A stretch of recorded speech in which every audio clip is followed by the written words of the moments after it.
Today we're going to do color mixing with the new Cottage Colors. Hi, I'm Myra with Boutique Paint. So what I want to show you is how you can take a color of the Cottage Colors and mix it either with the black or the white and make a new color. So this is where the other reason why I was very excited about black. I gotta move things so I don't have too many shadows here. Mixing with the white, we had the white and then we had pastels, and where it's fun to make lighter pastels, this means we can make things a little bit darker. So I'm going to get my stir stick first and get this stirred up. And then I'm going to put a little bit of it right here. Now when I am playing with mixing colors, there's a couple things. I want to have a container so that when I get the right color, I can mix up a batch then in a separate jar. The other thing is I want a 3x5 card or one of the DIY mixing cards. I have one right here. These are just colors that I've mixed up so that I can keep track of it. Either that or, like I said, a 3x5 card will work. Also, just put notes on there. What did you do? When I'm mixing black, I don't want to put in a lot of color at first. It's a lot different than we're mixing with whites. So I'm just going to put in, with that, since that's not that much paint, I'm just going to put a dab of black over there.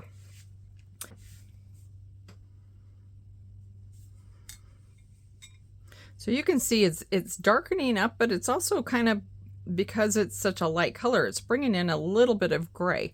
I don't know, it's like being a kid and finger painting. But just remember, every time you put a dollop, write it down. I just put a teeny tiny bit, so that when you start to mix it in a jar, you're just adding small amounts at a time. And then you can always say that, you got a little too much black in there. Go ahead and just put in a little bit more of the other color. But you can see that this has got a lot of gray in it now. So what I'm going to do is I'm going to go ahead and grab a 3x5 card. And I'm going to go ahead. I didn't mix much black in that because it's kind of hard to really darken up this particular color. But I want you to see what the difference would be between the two colors once it dries. Isn't that a beautiful color? It's definitely a very vintagey green also. So this is with it dried, and I dried it a little close so it did some weird cracking. But this is the difference between the original and with just a smidge of black. But look what a beautiful color that made. And it's still a little bit wet, but it's still a gorgeous color. So next let's try the red, which is Barn Quilt. And I'm just gonna put a dab here. And then once again, I'm just going to start with a little bit of the black.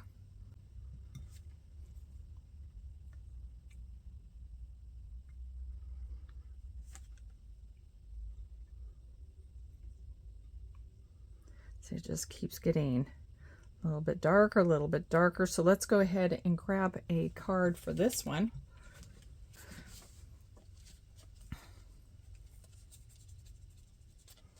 Look how rich of a color that is.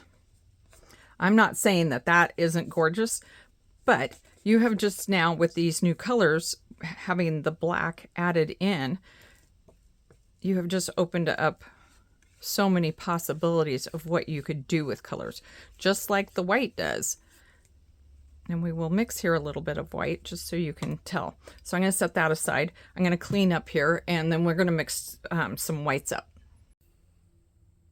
So now I want to mix up some whites with the Barn Quilt. And I'm going to just take, again, a bit of a dollop here.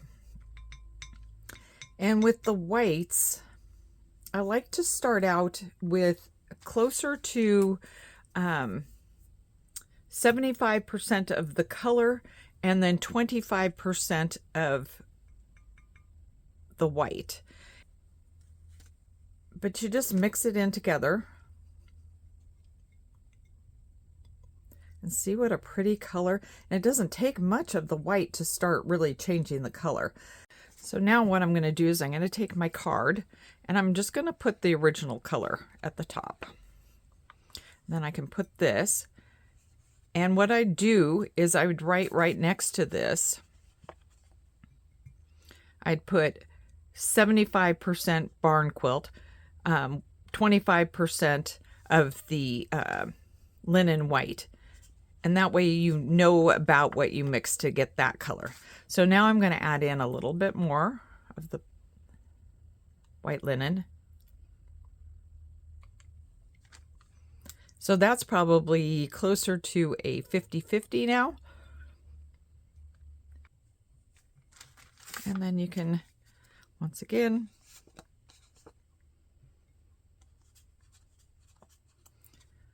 but look at those, how pretty of colors it makes. Let's add in even more white. And you should get a really pretty light rose at this point. But you can see how simple it is to come up then with another color. And don't be afraid of mixing, for instance, a little bit of the provincial or the crockery in with the barn quilt.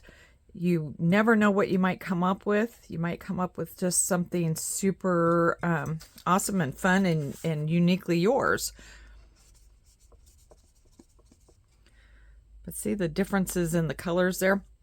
I will get this dried up so you can see it. But what I like to do is with the recipe cards then, you can put the color name, but then you can put just a little drop of, say, the barn quilt. And then white linen. I'm making a mess of that card. And then if that's all you're going to do is 2 colors, then you can put the new color that you've created right there. And then up here, you're going to put your mixing ratio. And then you can say, you know, I created this color for my living room piece. Or if you are selling pieces, you can say, put a little bit of something of what piece you put this on, just to kind of jog your memory. But it's kind of fun thing to do and to keep track of. So since greens are so popular right now, we're going to take a little bit of the juniper and we're going to go ahead and we're going to mix it with both white and black, kind of side by side, just so you can see what this particular color looks like with the white and the black. And I am making a mess.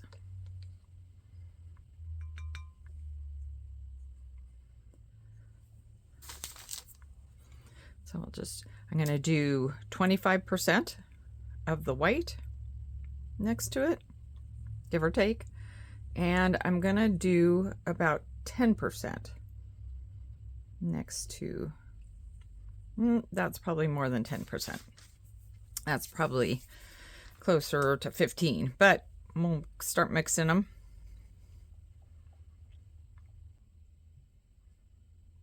And this green would probably be very pretty with the crockery mixed in with it. I'm going to give it probably just a smidge warmer tone. And then we'll darken it up. And that is really turning out to be a beautiful green. Look at that. Oh, I love that. But see how drastic it can be? I'm going to take a 3x5 card again. I'm going to do 2. I'm going to do one with the darker. That is so pretty.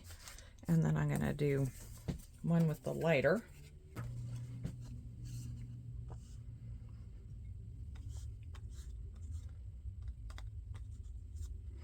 I'm going to go ahead and take the original color and put it on there too. So you know what you started with. And let's put just a smidge more white into this.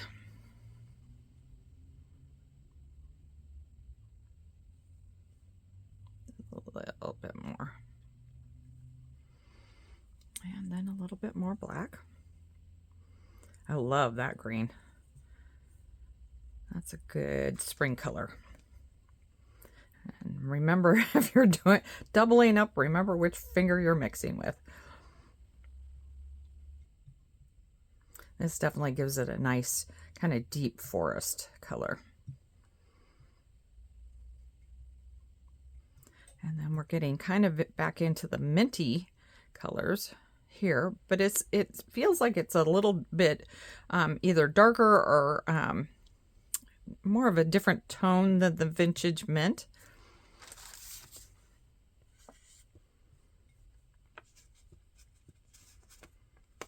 It's still a little bit richer of a color there than the vintage mint is.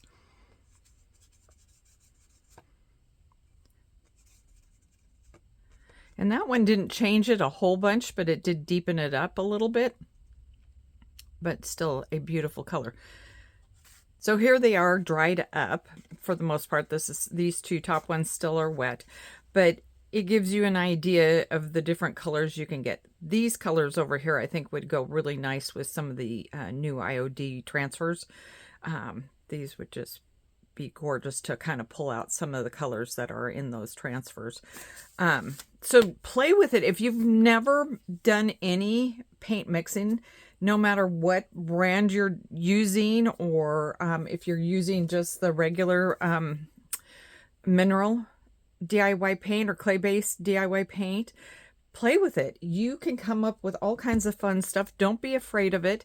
It's just a matter of kind of tweaking things and getting it where you want. But the more you do, the easier it gets, and you can come up with some very beautiful creations. So that's it for today. Thank you so much for joining me. If you have any questions about any of the products I used or general questions, you can go to our website at www.boutiquepaint.com, or you can leave them in the comments below. Thanks. Bye.